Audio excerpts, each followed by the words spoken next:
As always, I'm joined by my bud Dave. Hey. And happy Friday the 13th, Dave. Happy Friday the 13th, Lou. You know, we never talk about this franchise because we are a Halloween podcast, technically. So Friday the 13th, that series doesn't really fit in the whole autumn and Halloween season. I always thought of the Friday the 13th franchise as more of a summer franchise. Do you agree with me?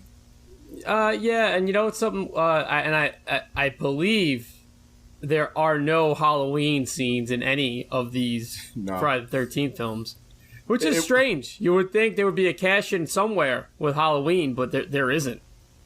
Well, the whole summer camp setting doesn't really lend itself to the fall, if you think about it. But I mean, if you get like, you know, like for instance, Jason Takes Manhattan, Jason Goes to Hell, like yeah.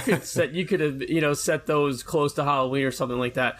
I just think it's strange that there isn't one of them that is set to Halloween or at least in October or something. So I don't know. That's just me. You know what I find strange? The fact that they never crossed over Michael Myers and Jason. Like that seems more, I get it, Freddy and Jason, because they're both more products of the 80s, but like Michael Myers and Jason Voorhees just kind of, to me, seems like a missed opportunity. I get it, the two characters are owned by different companies, but I think that could have made, that's where the whole Camp Crystal Lake like Halloween setting would have definitely meshed well if that would have become an actual film. Well, the only thing is, it's like, what are you going to do when you have Jason versus Michael Myers? You're going to have two big oafs just knocking into each other and slash at each other? They don't speak. That's basically it. Yeah, you're right. There'll be no shit talking like Freddy did with Jason. It'd just be like, someone, you know what it would remind me of? Somebody took that David Bowie and Mick Jagger Dancing in the Streets video, and they removed all the lyrics, and it's just the sound, like just them shuffling along and like breathing. That's what it would remind me of. Just Jason fighting Freddy. I'm sorry, Jason fighting Michael Myers. I don't know. I actually would watch that. That's a good way of describing it too. I love. You never would have thought you would have combined, like, used Mick Jagger and David Bowie. Nope. But it happened Jason right now. And Michael Myers. But it happens here on the Haunted Hangover podcast. But what do you we're obviously both big fans of the franchise. Like, we both love Friday the 13th. We both love Jason Voorhees. I don't think I've ever met a person that's like, I don't like any of those movies. I don't think that exists. At least in the horror world, the horror community, I think it's like probably. You get your card taken away if you hate Jason. Everyone kind of has their favorite, Michael Myers, Freddy, Jason, Chucky, Pinhead, Leatherface. I know you're more of a Jason person, right? When comparing it to Michael Myers, right? Or no? I enjoy the Friday the 13th films more than I enjoy the Halloween films. I'm one of those people. They're all on the equal. What is it? What's the saying? The equal playing field, I guess, or like I have them all. They're all kind of equal to me. All those franchises are the same. They all have really strong first installments. They all have really shitty sequels. The main killer is iconic.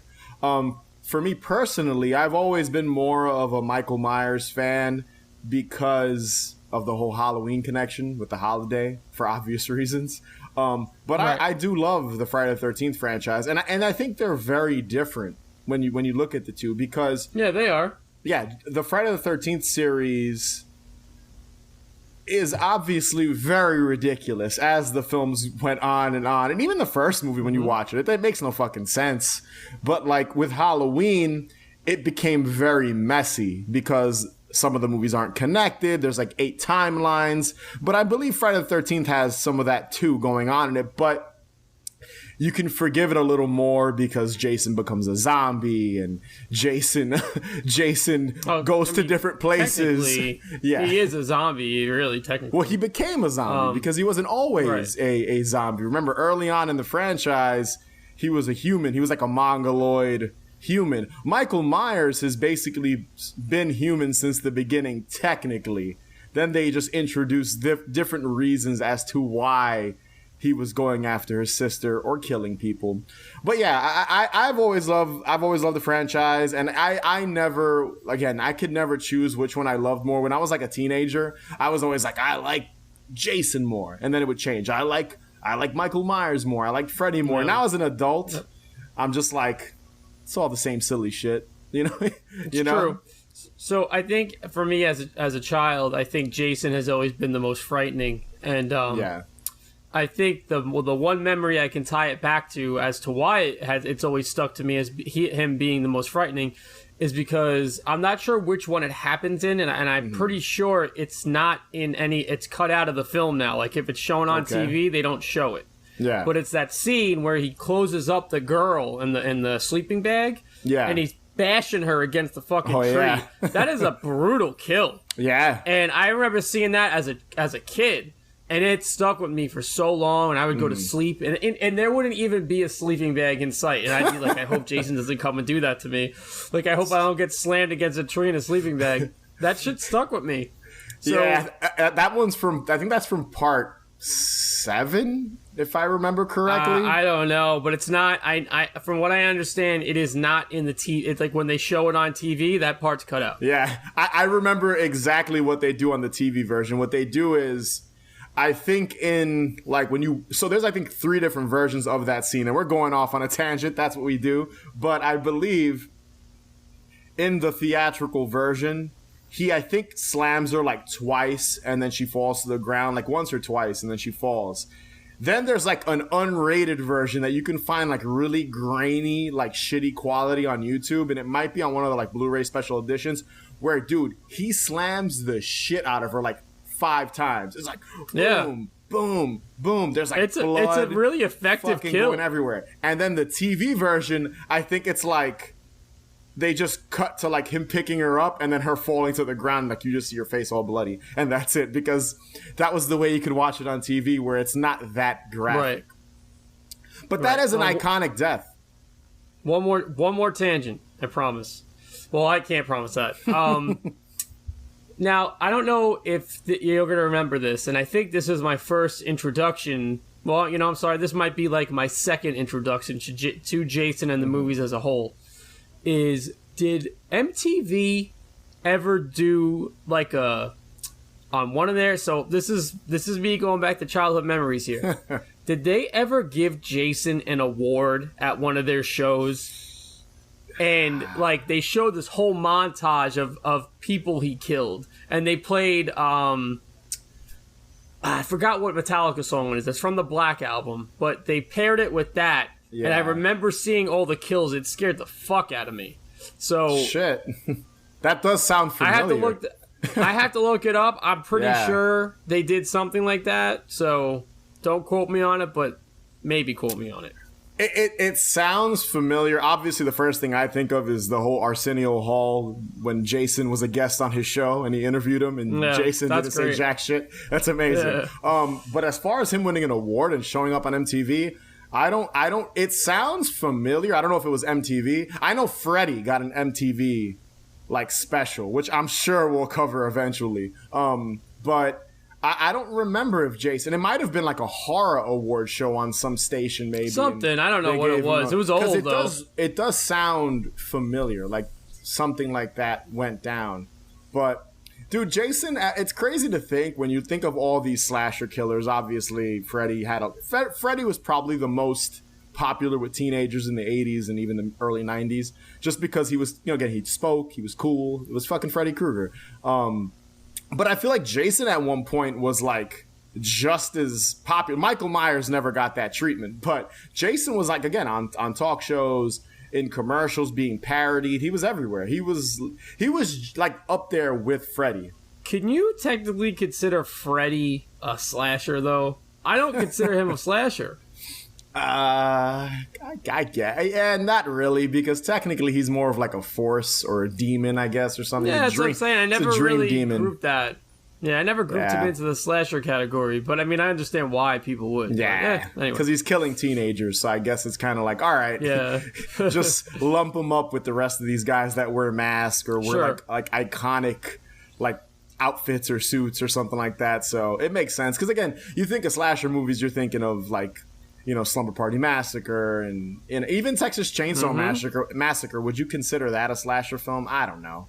Because Texas Chainsaw Massacre, yeah, he's killing not even teens, because I think they're adults for most of the movies, if I remember correctly, or like college age students. Yeah, but like, is that a really slasher teens. film? Not really. But nonetheless, but yeah, to jump into what we're going to be covering today before we just go off on a million tangents, because that's what Dave and I do, is we're going to talk about nice intro. because you know, again, that's what we do. But we thought we'd talk about some of our favorite Friday the 13th things. Now, we're keeping this vague. It's it can as long as it's associated with either Jason, Friday the 13th, adjacent, whatever. As long as it's got the Friday the 13th banner, it falls in this category. I thought, because I remember we were talking about doing this Friday the 13th special. We were like, what are we gonna do? We're not gonna review one of the movies because everyone's done that. Let's just talk about some stuff we like. And there's a lot of shit we can talk about that we like in the series, spin-off of the series, parroting the series, things we've done in life that remind us of the series. So we just kind of opened it up to anything we want. So Dave, as usual, hit us with your first pick. I was just kidding, Elizabeth. Darren, we better turn around. Why? Because I've seen enough horror movies to know any weirdo wearing a mask is never friendly. So, my first favorite Friday the 13th thing is the classic bootleg Jason mask. And again, it's a classic in every way. After the success of the Friday the 13th films, every store in town, and I'm gonna say at least for like New York, New Jersey, Long Island, like Connecticut, I'm just speaking for this general area, I'm pretty sure that every store was stocking these cheaply made plastic Jason knockoff masks. And I fucking love it. There were different variations. You could even get some that glowed in the dark.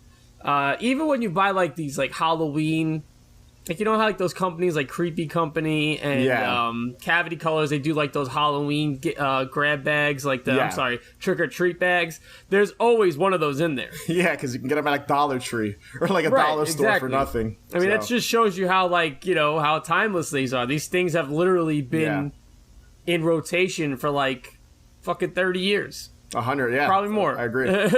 So there wasn't a Halloween when I was growing up someone out of my friends, myself, or people we saw while trick-or-treating or shaving, creaming, and egging that didn't have one on somewhere.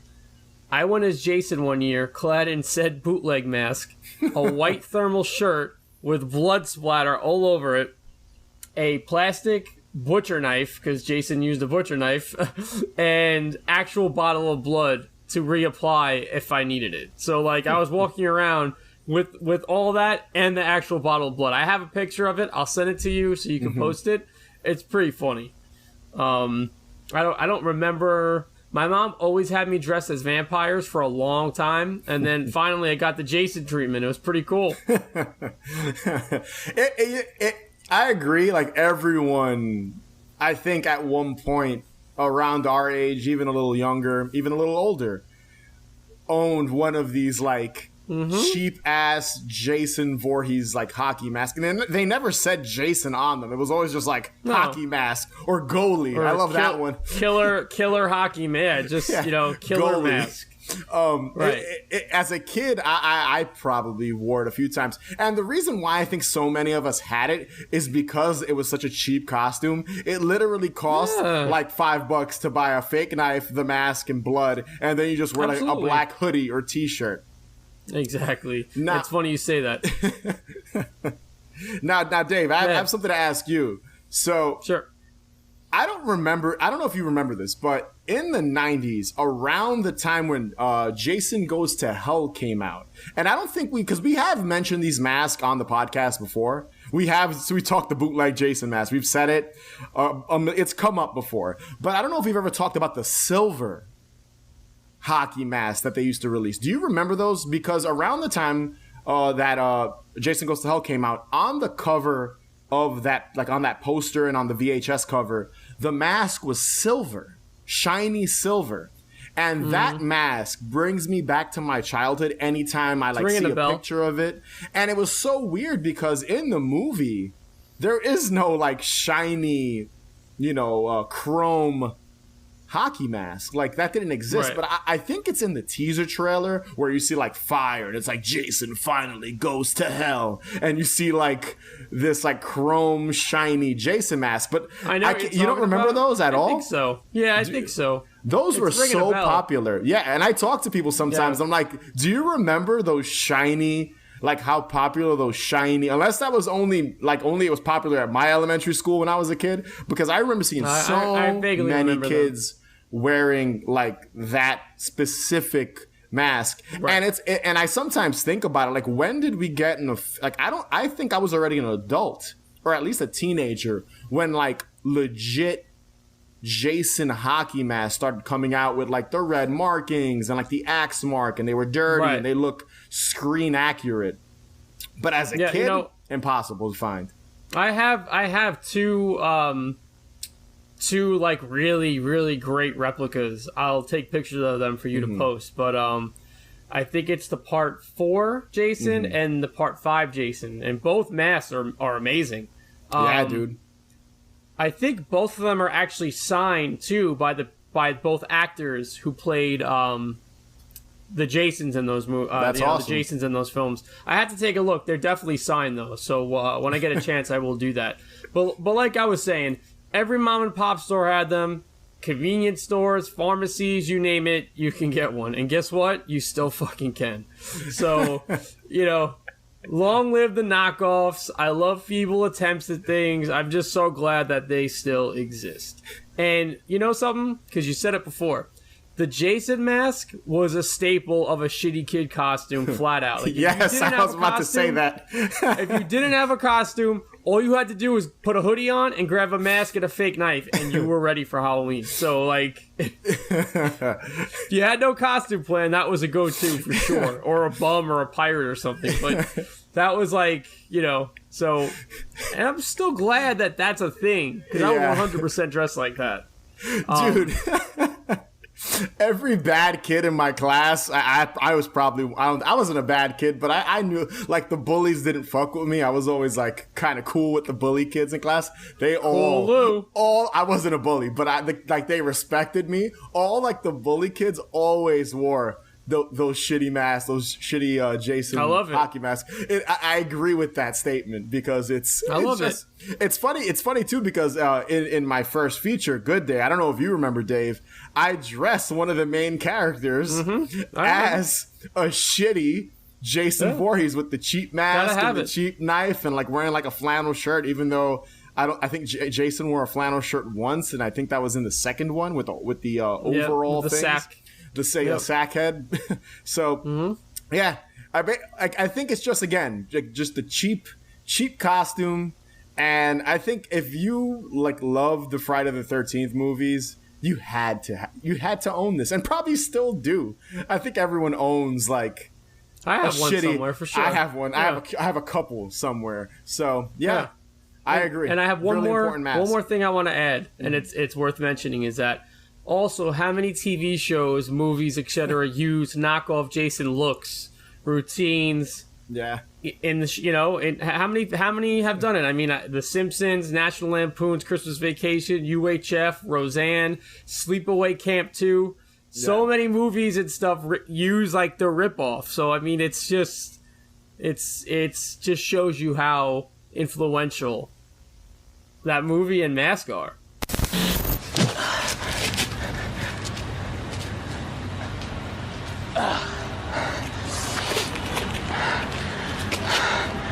Take your best shot. Motherfucker. So my first pick is a character from one of my favorite Friday the 13th films, and that is Jason Takes Manhattan, Part 8. I love that one. Now, apparently people hate this fucking movie. And before I get into what character, I love all the characters for the most part in this film, but I've always loved Jason Takes Manhattan. I don't give a shit what people say. It's a fun, dumb movie. I don't care if he's only in Manhattan for 20 minutes and they only shot like one day there or some nonsense and shot the rest of it in Canada, or he's on the boat. I don't care. I fucking love Jason Takes Manhattan. And the character I want to talk about is Julius.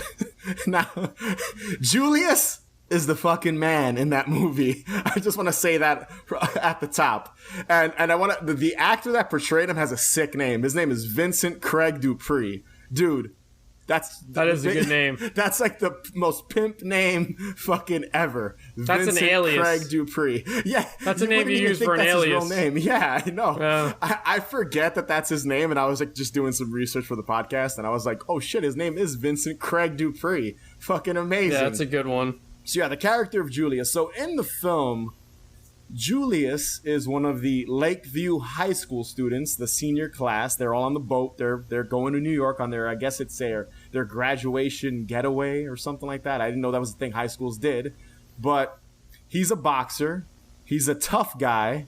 And he is a tough guy, 100% a tough guy. He's one of those tough guys, a tough guy. Yes. And in the film, you're introduced to him by like him beating the shit out of a guy, basically, like in a boxing match, and like the girls love him. There's even two girls watching on, like they're watching from above through a window, and they're like, if there's one guy I'd make it with, it'd be Julius. Like, so he's hot shit. And in the film, he's like, out of all the students, the one kid who like wants to fight back during like every scene. Like, like when they discover that there's someone on the boat, the Lazarus, the SS Lazarus, which is another great name for a boat, for anything. He's the one student that's like, let's go catch that motherfucker. Like, he's always ready to like beat someone's ass or like stand up for everyone in the movie. And I always like that. And I don't know why. It's hard to explain why I like this character. He is portrayed as over the top. And I get it. The main and most iconic thing people remember this character for is his death scene. So in his death scene is fucking epic. Basically, when they make it to New York finally, they make the biggest mistake by separating, because I think the teacher, I forget the teacher's name. I think his name was McCullen or McClow or something. I have no idea. The one dude who's like the shitty teacher. You remember the character I'm talking about, right? He's like, he watches over the girl. He's like the caretaker for the main girl. Because the two main characters in this film, in Jason Takes Manhattan, are the least interesting. That's the funny thing about part 8. But that's true. He stands, that teacher, whatever his name is, Nicole. I'll call him the shitty. Butchering his name. Yeah, I'm butchering the shit out of his name, but I'll call him the shitty teacher. He tells the students he tells like the group of characters that they have to all separate. So Julius, he goes to like make a phone call, I guess to call for help, and then he rushes up to the roof of a building. And there he has a showdown with Jason where he tries to outbox or box in general Jason Voorhees. And I just love how this character basically knows he can't beat Jason, but he like takes the loss like a G. Like, he's like, I'm gonna go in there, I'm gonna box Jason. And he has one of the best lines ever. Like, his last line is like, give me your best shot, motherfucker. And then Jason grabs him, punches his head off. Like, he just punches it right off, and then it falls into a dumpster. And again, look, this character to me, and Jason Takes Manhattan has a ton of great characters that I don't want to get into because, you know, I'm sure we'll do this again in the future, just things we love about the Friday the 13th series. And there's just so many colorful ones, but he always stood out to me. I don't know why. Yeah, his outfit, he's wearing like a full like white jumpsuit with blue and red on it. Like he grabs, there's that one scene where they're all looking for weapons because he brings a bunch of weapons out so they can look for the killer on the boat, because at this point they don't know if it's Jason, they just know it's somebody on the boat killing people. And one of the kids is like, what weapon are you going to use? And he's like, I'm not going to use one. And then he goes, oh no, this gun. Like, he's such a tough guy that he fucking doesn't, he almost doesn't want to use a weapon. And I just always love the character. And I love Jason Takes Manhattan. I know it's the film in the series people shit on because Jason's only in Manhattan for like 15 minutes and they only really shot there for one day. And then most of the film's on the boat and they really faked New York. Like by using Canada. Yeah, shot most in Canada. Of them were shot in Canada. Yeah. All those like alleyways were all in Canada somewhere. I forget where. But yeah, Julius he's just a fucking man, dude. He's just a fucking man. Yeah. He would be a good cosplay. He would, and I don't see a lot of people, dress up as him like you said, like cosplay. I don't see people really mention him. That would be a good costume. And one of my favorite like publicity stills from any of the Friday the 13th movies is that image of him and Jason just standing next to him. Have you seen it? Like, you can tell. No, you have to have seen this image. It's Julius and like Kane Hodder played Jason in this entry. Right. And they're just standing next to each other looking tough as shit. You've never seen that image? No, dude, I'm going to have to look it up. It's probably going to end up being, if you're listening to this, it's probably going to be the image I use to promote this episode of the podcast. Because it's one of the best images, like behind the scene, like stills from all of the franchise. Like, it's one of my favorites. So 2 things real quick about this movie. And I was trying to find it and I'm going to have to do some more research on it. But the scene where Jason is walking in Manhattan and he sees the punk kids with the boombox, and he turns around and he flips up his mask. One of those or 2 of those kids, or maybe all of them, are in a band. I'm not sure which band it is. I can't find it, but I remember reading something. It was people from a band. So I have to look that up. I thought that was really cool. And I know I've said this before. I'm just going to say it very quickly. My first encounter with this movie was being tricked into thinking it was Goonies 2. Yeah, yeah. You've told that story before. Kid. Yeah, that's a great story. I'm just going to leave it at that. And I think the reason why, and I know we're kind of focusing on Jason Takes Manhattan, but whatever. The tangent corner. Movie. It's fun. Tangent corner. Is because it's the first memory I have being exposed to the franchise. I was like 3 years old, dude. And I remember seeing commercials for this movie, like on TV. I remember seeing posters for it advertised like on the subway and like billboards for it on like the highway. Like, I remember seeing it and just being like, what the fuck is this? Because I didn't comprehend. I was so young. I was 3 years old, 4 years old, and not comprehending what this is, but knowing it was something scary. And then seeing it being in New York. And me being from New York City, it's like, wait, what the fuck? That scary guy with the knife and the hockey mask is here? Like, Right. So I've always just kind of had this like weird fascination and love for I even have a Jason Takes Manhattan tattoo. So I don't know if you know that. Do you know that? You've seen it, I think, right? So. I think so, yeah. So like, I love Jason Takes Manhattan. I just do, man. And I love the character of Julius. He is literally probably top 5, if not top 1, like the first one. He's number 1 on the list of one of my favorite characters from the franchise. Oh, hey, you okay? Oh, some damn enchiladas. Oh, you gonna be all right? Oh.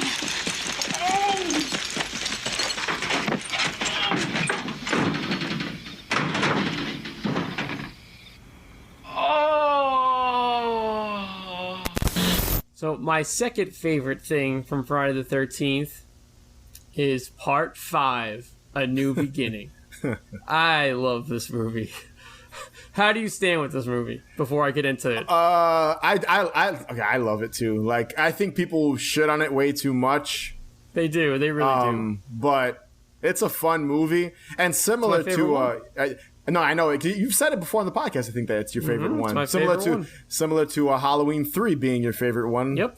Which you said on our Patreon episode, that's your favorite one because Michael Myers isn't in it.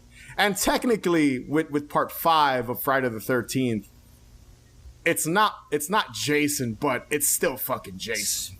Spoiler alert. Spoiler alert. Oh, all right. Sorry. Before you guys listen to this, big spoiler alerts ahead, okay? With that being said, I'm going to dive back in. So this was released on March 22nd, 1985, and directed by Danny Steinman. Like I said, this is my absolute favorite in the series.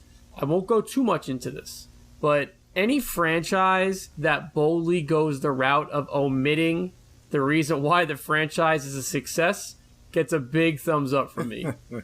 Enter a new beginning. We have a bunch of troubled teens in some kind of halfway house. Our man Tommy Jarvis as a special effects wizard. Miguel Nunez, a.k.a. Juana Man, as Demon. Demon's the fucking man, dude. Again, top 5 characters. You got Julius up there for me and fucking Demon. Demon. Who is basically playing the same exact role as his character Spider in Return of the Living Dead. He fucking rules, which I thought was hysterical. It's amazing. Mark Venturini, better known as Suicide from Return of the Living Dead, which again, basically playing the same character, but as Vic. Yeah. Who likes to chop wood and chocolate bars, among other things. Reggie the Reckless, with the sickest high-pitched scream you ever heard. A really sad goth girl named Violet, who rocks out to one of Louis' favorite moments, which we'll get into in a few. Yes. And last but not least, Roy fucking Burns. The paramedic posing as our killer Jason. I'd just like to point out the mask in this entry is also my favorite Jason mask. Yeah. I love the mask. And also the dialogue is super dirty in this movie. So so this was penned by Martin Kittrosser and David Cohen, which I believe either between the two or the director had involvement in a bunch of porno movies. Yeah, Danny Steinman. He was like a porn. That's it. Okay, I right. think That's director. why I knew it was one of the 3. Yeah, which I think is really like interesting. Yeah, he directed Savage Streets too, which is another like really raunchy. I didn't know that. Yeah, dirty like movie. So it's kind of his style to have like all this like profanity and like nudity in his movies. So it's super raunchy. I remember like watching this movie a long time ago because I haven't seen it in a while. Yeah. And I was like, the dialogue is fucking great in this movie. It's so fucking dirty. Yeah. And it's just, it's just a fun movie. There's something that I was kind of like, as I was looking, I was like, okay, so you have 2 characters from Return of the Living Dead. You have a heavy emphasis on paramedics. I was like, there's tons of parallels between Return of the Living Dead and this movie. I was like, wow, that's pretty interesting. But yeah, part 5 is just overall. I'm not going into this. I just gave you a whole laundry list of things of reasons why I like this one. Yeah. It's just a really fun movie. It doesn't have Jason in it, but I mean, I guess it technically does, like you said. Yeah. But it's just an interesting dynamic. And honestly, if we were to change the mask, right? Yeah. If we were to just have this regular slasher film not be associated with Friday the 13th, this would be a good slasher movie. For sure, 100%. People wouldn't shit on it. I think it's got like a renewed love in the last like 10 years. It has been getting a renewed love. Because it's a fun, similar to Jason Takes Manhattan, all the characters are like colorful and memorable. Like they all have these unique personalities. You saw how many I named off, and I didn't even name off everybody. And I Dude, you've got was it Ethel? Is it Ethel? I forget the mother and son. It's Ethel. Yeah. Like the 2 of them. You've got Violet. You've got the kid that stutters. You've got that really good looking girl that wants the couple where she gets killed with the big scissor shears. Oh yeah, I forget the character's name. She's a good looking girl in that movie. That actress. I forget her name. Oh, and that's the guy that gets his that's a brutal kill. Like that's what I'm saying. Like this is a really good slasher movie. Horrible. Yeah. Yeah, and the kills are pretty rough. Like they're all like, ooh. Yeah. And then you have that fucking, which I honestly don't know why they even put this character in it, but I mean I don't mind it either. That weird drifter guy who's like, I'm looking for work. And she's like, go clean up the shit in the backyard. He's like pulling weeds and it's like so weird.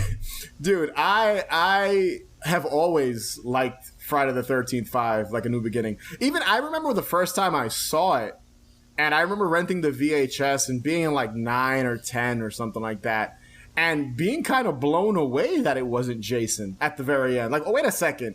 Like, almost being confused. Like, I thought Jason was there, but someone else was also killing people, like, at the same time. Right. But then you watch back and you're like, okay, I get it. It is a little underdeveloped when you watch the movie, but it's a fucking Friday the 13th movie. Like, what do you expect, right. you know?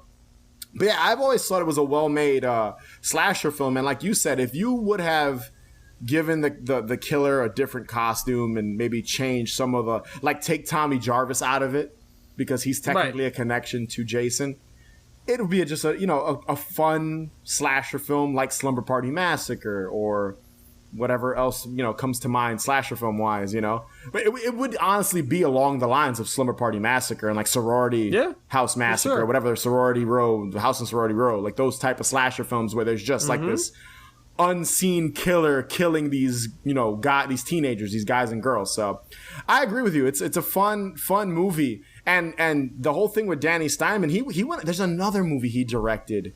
I forget what it is. The Unseen, is it? There's something, but he like went from porn, like we talked about before, to like horror movies. It's what a weird. It's interesting. Wes Craven did that. He directed porn under the name Abe Snake.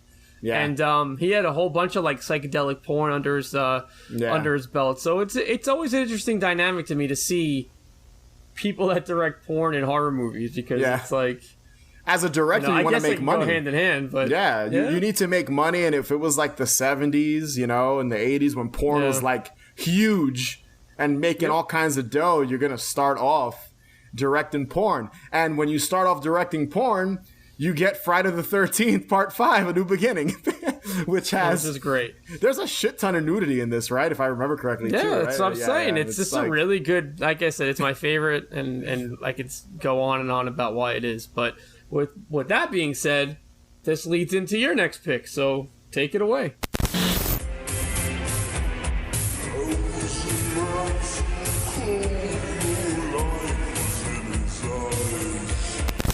So my next pick is a song, and I'm pretty sure our listeners can probably already figure that out. And if you're familiar, yes. Yes, if you're familiar with Friday the 13th 5, and that's the song His Eyes by Pseudo Echo, and it's from the 1984 album. Banger. I'm probably gonna butcher this, but it's Autumnal Park. How do you pronounce that? Autumnal Park. Autumnal Park, which I have no clue what that is. If that's a place, or I'm assuming that's what it is. And it's actually it's Pseudo Echo's debut album. And off the bat, I'm focusing on this one song, but the album is a banger from beginning to end. It's fucking amazing. It's not a one-hit wonder. It's a good album. I totally agree. There's another song on the album that I love called Dancing Until Midnight. That song, amazing. Like, if you know the song His Eyes and that's all you know, definitely go out of your way to listen to the entire album. It's available on all streaming platforms. You could buy it. It's available. It's readily available. So, describe the scene. I was about to get into that. So the reason why I love this song, and most Friday the 13th fans love this song, is because of the scene that's tied to it. So in the film, you've got the character Violet, who's like this like new wave gothy girl chick. So sad. Who throughout the entire film, I don't know if you've noticed this in Part 5, she's wearing like headphones and she's always like zoning everyone else out and just in her own world. Everything. Yeah. Yep.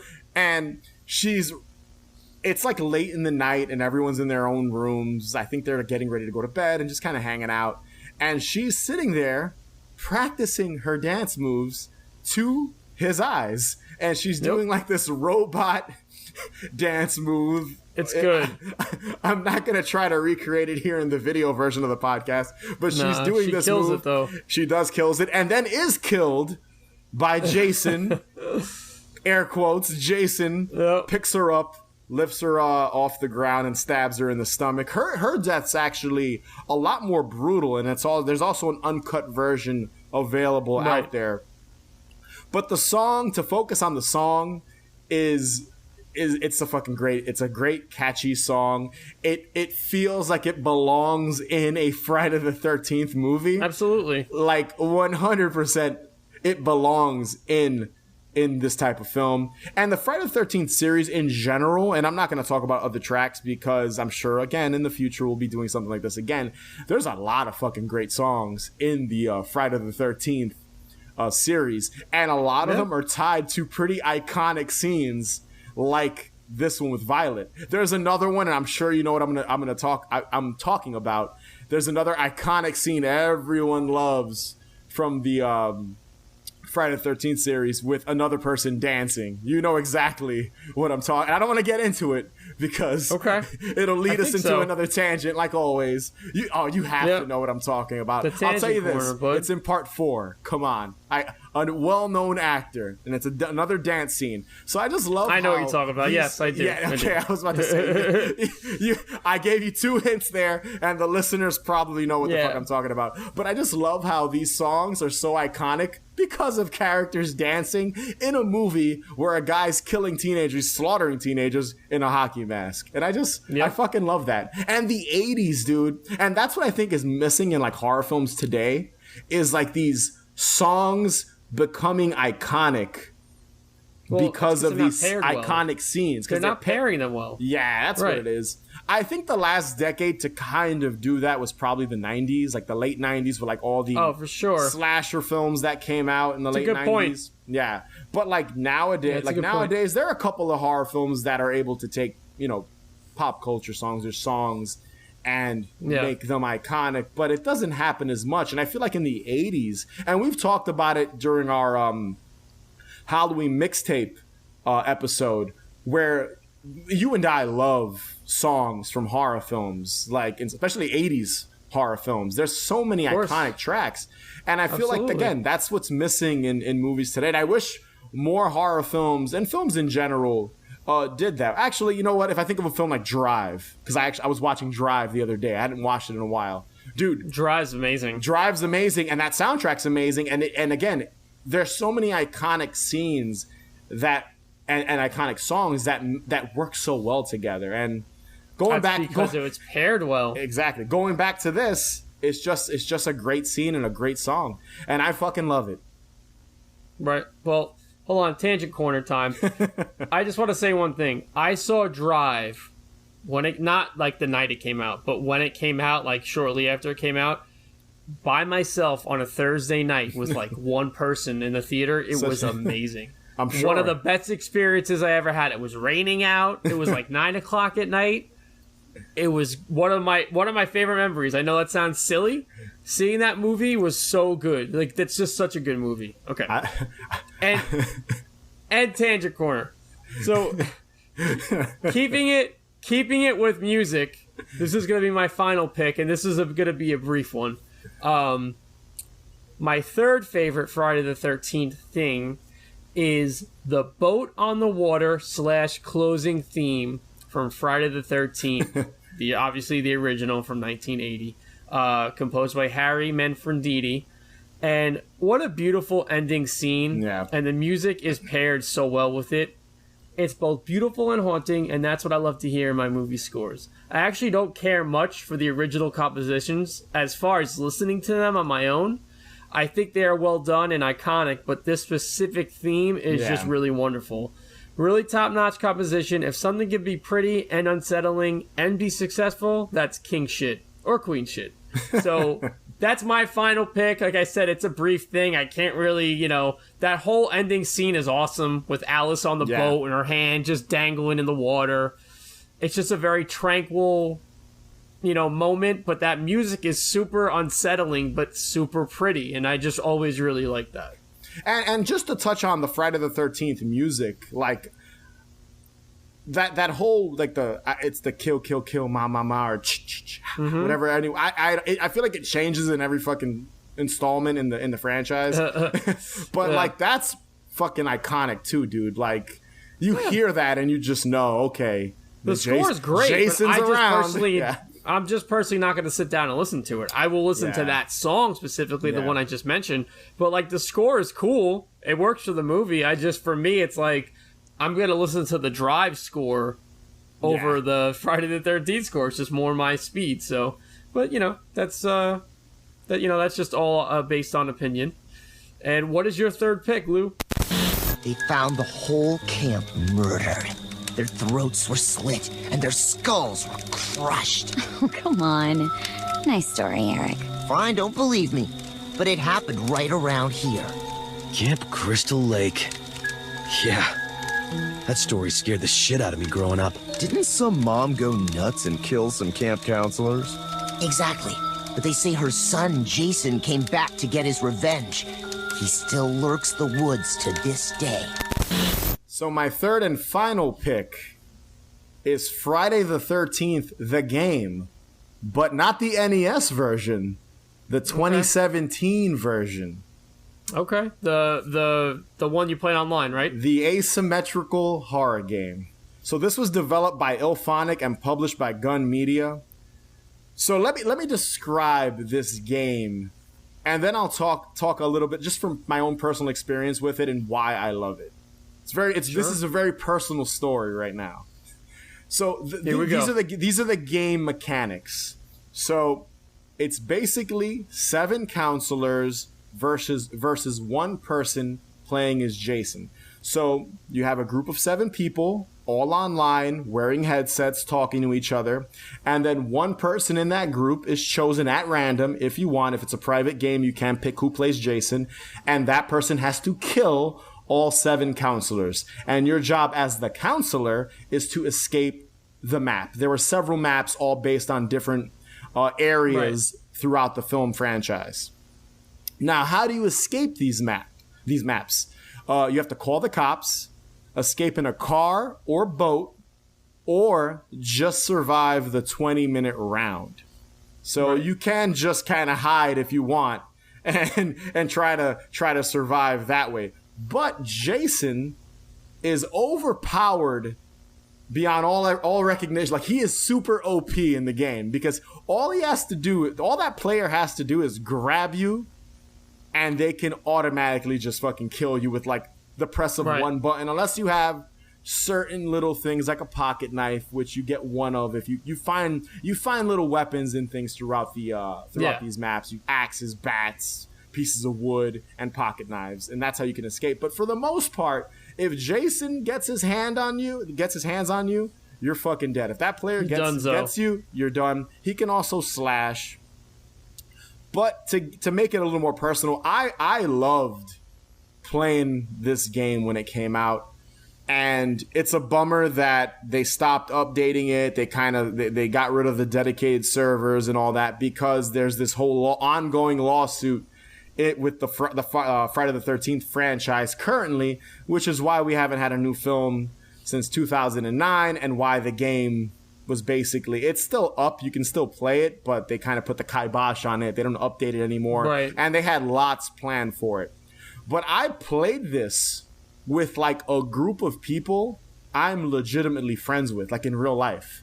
And people I've met. I played it with you before. Yeah, we played. Tom played with me. It's fun. It's fucking amazing. And I just, there was people in this group that I didn't really get to hang out with that often. I hang out with them, actually saw one of them recently, but we don't hang out that much. And this game brought us together to the point that I went to last a week or two ago, I went to a wedding, and I went with a couple of the people I played this game with were there. Like, the 2 people getting married played this with me, and one of my friends who was a guest that was there played this with me as well. And we had so much fun, dude. We played this shit till like 4 o'clock in the morning. We'd start playing at like 9. Fun. Dude, I got a lot of sleepless nights addicted to this shit. I know this life. And I was not being productive. Thank God it was before Haunted Hangover existed, because God knows what would be happening with the show. But yeah, dude, it was just so much fun. And I play this game called Dead by Daylight now, and I played that with you before too. Yes, you showed me it. I'm looking into ways to incorporate because I'm not a big gamer, but I do enjoy video games as kind of a stress reliever, and I enjoy playing them. I play video games at least once or twice a week. I play Dead by Daylight, and it still does, and I love Dead by Daylight, but it doesn't compare to the fun I had playing Friday the 13th. It's the same mechanics. It's a similar mechanics, not the same because you can't. In Dead by Daylight, you can't fight back. You can't. It's more like freeze tag. Like you don't want the killer to catch you. You kind of just. You have to kind of just avoid you him. have to just, or juke them, exactly. which is the gamer term. Juke them, kind of outrun them and hit them with pallets and shit. But Friday the 13th, you can fucking fight Jason back, shoot him with a gun at one point, call Tommy Jarvis. All that shit to win the round, and you can even kill Jason in a round by doing these by basically there's certain components you have to hit, like you have to get Jason's mother's sweater, knock the hockey mask off him, have Tommy Jarvis, have a machete. There was just the attention to detail in this fucking game was amazing. The music, when you turn the radio on in like the cabins or in the car, the music that it wasn't music from the film, like it wasn't like songs like the Pseudo Echo song wasn't in the game, but they had songs that sounded like music from the 80s. The score was the Harry Manfredini score. Like you felt like you were in the movies. And again, I remember it.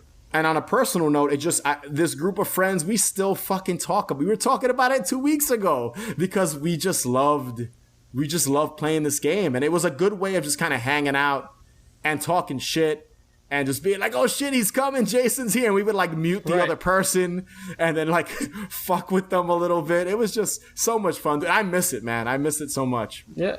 So I have a similar experience with what you're talking about as far as playing an online game with friends. Yeah. And this is way back in the early 2000s when Final Fantasy Online was out. Mm-hmm. And I was playing that hard with a bunch of my friends. And that's what we would do. We would take we'd go to one of my friend's house. We'd bring an extra TV. We'd bring that. So this is when the PlayStation 2 had the hard drive, and you could only play online games if you had the hard drive. Yeah, what a pain in the ass that was. Yeah, it was. We would play this fucking game from 7 to 4 in the morning, just like you're talking about. When I know this life, and honestly, I still talk about it sometimes because it was a memorable time. So I can totally understand where you're coming from with this. I have played this game. I know I've actually played the game with you online, and then there was one time Tom was playing it, but I was on the headphones, and you thought I was playing. You're like, oh, you're actually pretty good at this stuff. I was like, yeah, man, hell yeah. So this game is a lot of fun. I could definitely vouch for that. Yeah, man. And there's rumors currently that this company that created this game, it's rumor, very grain of salt type of thing, that they're making a Halloween game. So I'm hoping that those rumors are true, because if it's if it's similar game mechanics, obviously they'll have to change the maps and kind of how the Michael Myers character would work compared to Jason, because again, attention to detail, like Jason would shift and stuff like that, and Michael Myers doesn't really do that. He's a lot slower. He doesn't run. But I'm hoping that's the next game that comes. And I hope this fucking lawsuit shit with there's a lawsuit between, what's the guy's name? Sean Cunningham.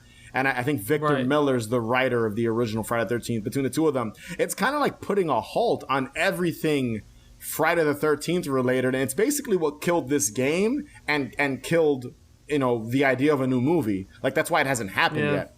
So I'm hoping they kind of, clear that shit up, because as a fan of the series, look at the cool shit we had that was taken away from us because motherfuckers are greedy. And I get it. These are like millionaire problems, because these two dudes have money and they, and it's a franchise that's worth a lot of dough in reality. And I get that. But for the fans like us, it fucking kills all the fun, man. It fucking sucks. Yeah, I agree. It sucks. Fix that shit, and I hope the next game... Fix that shit. Yeah, fix that shit. Make that shit correct. And I'm hoping this next game's a Halloween game, because that'd be fucking awesome. We'll see. It says you're a dead fuck. What? A dead fuck? A lousy lay. Dead. Oh, I see. Oh, don't hold it back from me, Doc. I can take it. Give it to me straight. I did not say it. The computer did. Yeah, well, there is no computer. Aha. And there's no Betty either. And I'm a dead fuck. Like I said, the computer don't lie. God, I'm horny. All right, Dave. So I thought it would be fun to close out the show ranking the original 12, or the currently the 12 films in the franchise in the order we enjoy them. So from best to worst. Now, wait, I've said it a million times. Yes. How quick did this take you to compile? Maybe like 10 minutes. This took me like 5 minutes to do. Yeah, I was very confident, and I was like, all right, I know which ones are my favorite. It took me some. I thought about it a little bit. I was like, because I've never done this before. I didn't really need to think about it. I had the list, like the posters for all the film, and I had sent it to you too. And I was like, let me really think about the ones I watch the most, the ones that have the most the most likable characters that I liked at least. It's all subjective. But yeah, so let's get into it. Let's get into it. So please. So again, from best to worst, the 12 films that currently exist that Jason is in, because I know there's people that don't consider, I think, like Freddy versus Jason a Friday the 13th movie, but I fucking do. It's Jason. Come on. You see Camp Crystal Lake, you see all that shit. It's a fucking Friday the 13th movie. So here we go. Number one for me, which I consider the best, is Friday the 13th Part 4, the final Friday, right? I think it's the final Friday. The final chapter. The final chapter. There you go. The final chapter. Yep. That's my number one. That's my number one pick for probably my favorite. I think it's the most well made. I think it has a lot of likable characters in it.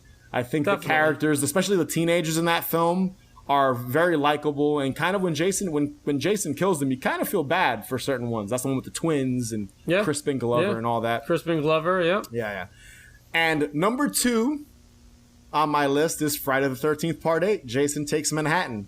I talked about that a little earlier. I will never apologize for my love of Jason Takes Manhattan, because I watched it earlier today, dude, just because I was like, you know what, we're going to record. I kind of want to watch it, too. Yeah, we're going to record this Friday the 13th special for the podcast. You know what, I'm going to watch one of them and look at the one I put on, Part 8, because I fucking love it. Next up, number 3 is Friday the 13th, the original. It's up there. I definitely think it's what started the fucking franchise, dude. And I know a lot of people, it's usually low on their list because Jason's not in it, but I think as a film, it's great. Like, it's like the kills are fucking original. Like that scene with, dude, the original Friday the 13th, when I was a kid, I was scared shitless of bunk beds because of the Kevin Bacon death scene. Because of the fucking spear scene, with the fucking dead body on the top bunk, and then Kevin Bacon at the bottom, and the spear. Dude, I checked under my bed because I was like 6 when I saw that movie when I was there for the first time. Of course. And dude, I think the original Friday the 13th probably has the best atmosphere and is definitely the creepiest. 100%. I agree with the atmosphere part. Of all the films, personally speaking. Also, just me. The poster art's great. The silhouette of the body with the kids and the camp in the background. That's great. I love it. All right, so next up, number 4 on my list is Friday the 13th, Part 6, Jason Lives. I've always thought of this entry as the like MTV. This is the Dream Warriors of the Friday the 13th series, with the Alice Cooper song and, you know, all that shit, and the Tommy Jarvis is like the hero running around and all that. Yep. I always dug it. I always thought it was a lot of fun. It's also, I think, the most self-aware, if I remember correctly. I haven't watched it in a while, but there's like all the jokes. I think there's that one scene where like that old graveyard dude is like, people have a weird sense of entertainment, and he looks right at the fucking camera. It's like breaking the fourth wall. And my 5th pick is number 5, which we talked about. Okay. My 5th pick is number 5. It's in top 5 Friday the 13th films. It's up there because we already went into it. Why? Yep. We both love the 5th entry. My 6th film is Part 3, Friday the 13th Part 3, 3D. Even though I've never actually seen it in 3D. I think maybe I watched my DVD or Blu-ray of it once, and it looked like shit. I thought that one had inventive kills. Fun fact, Mike and I met Shelly, the guy that plays Shelly in Part 3. His name. Yeah. And we were talking to him about his kill scene, and I can't remember if he said his kill scene is cut or not. Okay. I actually don't think there was that much gore involved in his kill scene. I think his stuff was off camera. Yeah. But he was cool. He was cool to talk to. He was just a regular dude, just like sitting. He was at Monster Mania, just sitting there by himself. And Mike's like, let's go talk to Shelly. Yeah. And we were talking to him. He was a really cool guy. What's his name? Larry Zerner, I think is his name. Is it something? I think it's Larry. He looks exactly the same. He's like a lawyer or something now, I think, if I remember correctly. Yeah, something. He was very cool though. Yeah.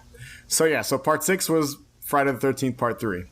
Part number 7 on my list is Freddy versus Jason. I've got that pretty high because that movie's fun. I love Freddy versus Jason. We talked about it briefly on the episode, the More Halloween Memories episode with Gulia and Dottie Spartans when they were guests on the show. We talked briefly about Freddy vs. Jason. I think it's a fun movie. It reminds me of being a senior in high school. I went to go see it twice. It was like the WrestleMania of horror movies. Like it was a big 100%. Fucking deal. It was a big fucking deal when Freddy and it has the most nu metal awesome soundtrack ever. Yes, it that does. Freddy vs. Jason soundtrack is fucking great. It's cheesy as hell when you listen back, but it's definitely of the time. 2003. That's fucking that was like the tail end of nu metal. Dude, that soundtrack's fucking dope. I don't care what anyone says. Number 8 on my list, Friday the 13th, the 2009 remake. I think the remake is pretty good. I'm one of those people that enjoys terrible. And I've heard people say that as well. I think the characters, the they weren't even teenagers; they were like adults in that movie. But the group of young people sucked in it. But they're basically just a death, like a body count. It's really the Jason in that movie. Personally speaking, my opinion is fucking brutal and tough, and he's Derek fucking Mears. Cool. Yeah, I loved that Jason. I thought he did a great job, and he's the best part. I also think I love that opening 20 minutes.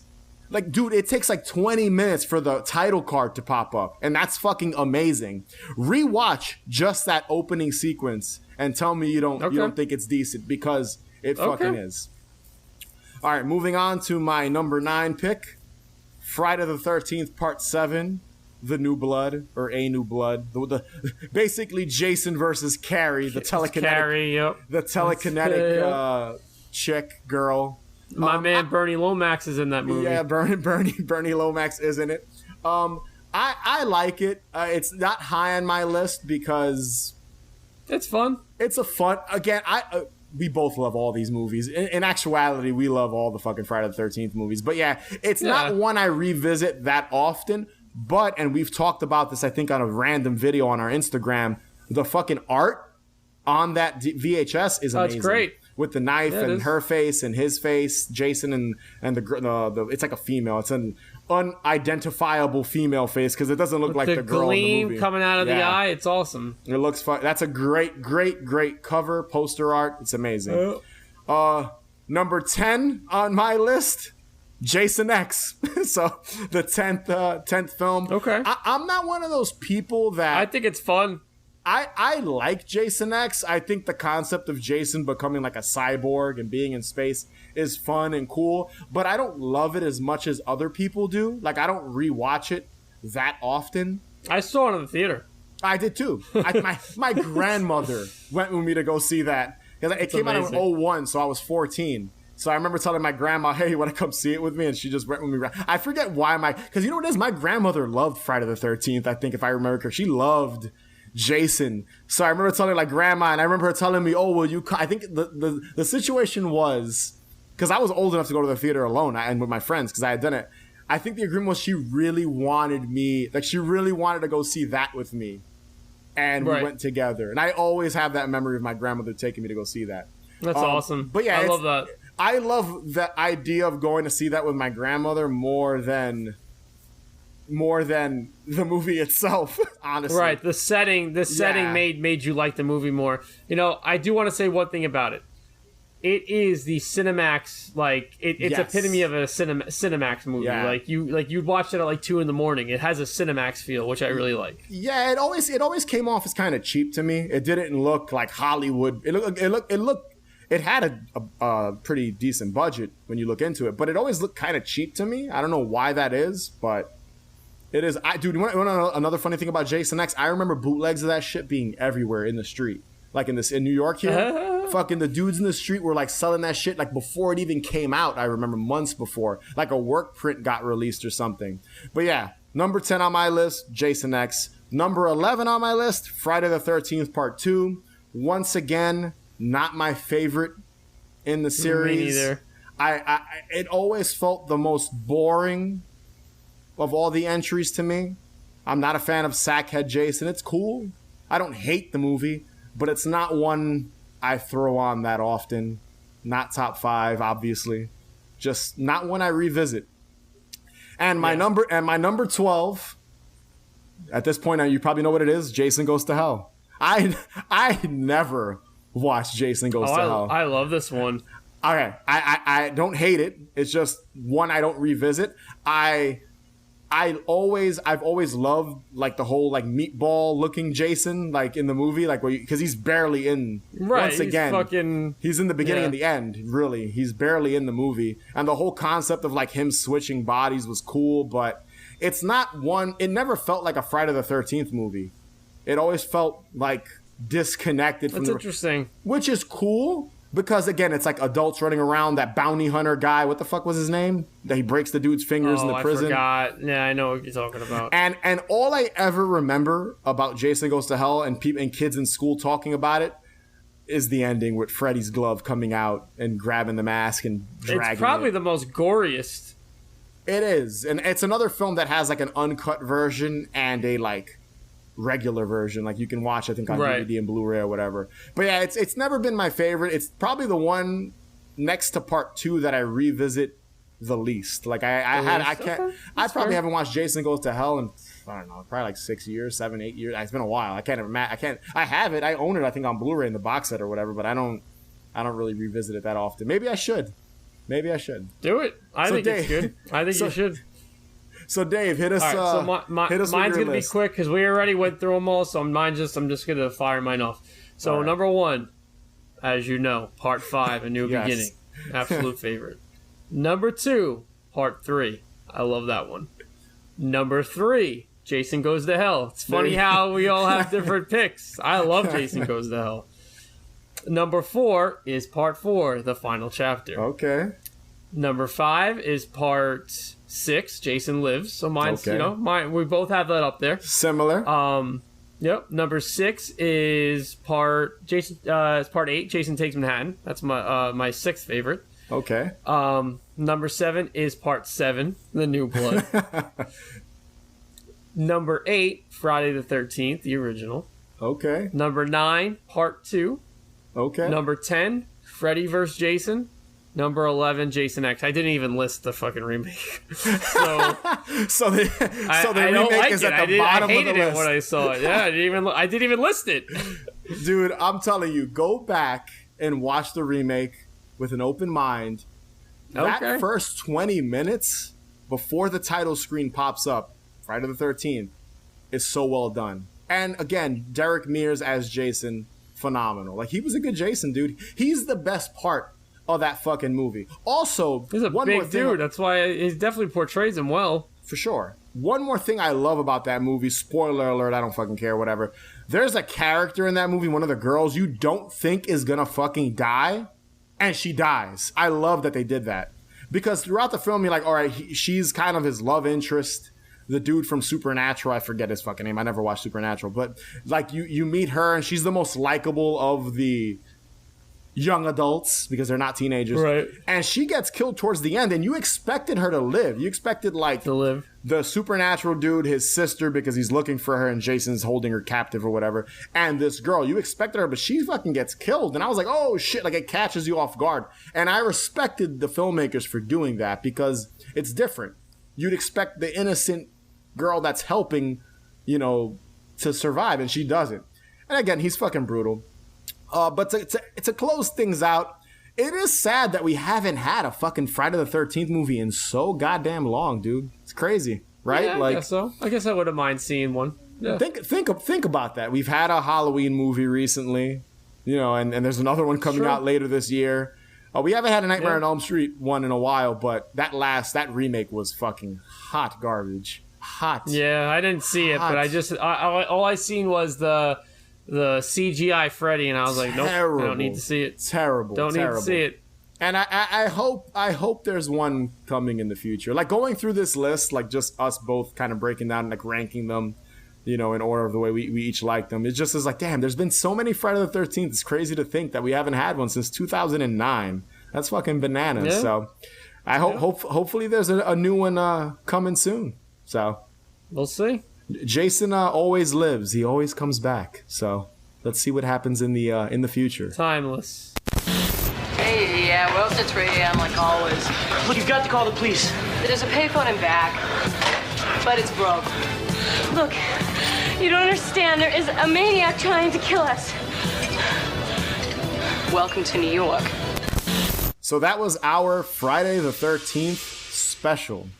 Be sure to subscribe, follow us on Instagram and Twitter at Haunted Hangover, and also check out our Patreon page, patreon.com/Haunted Hangover 31. And if you can rate and review us, that would be greatly appreciated. And remember, the best cure for a hangover is more booze. Later, guys.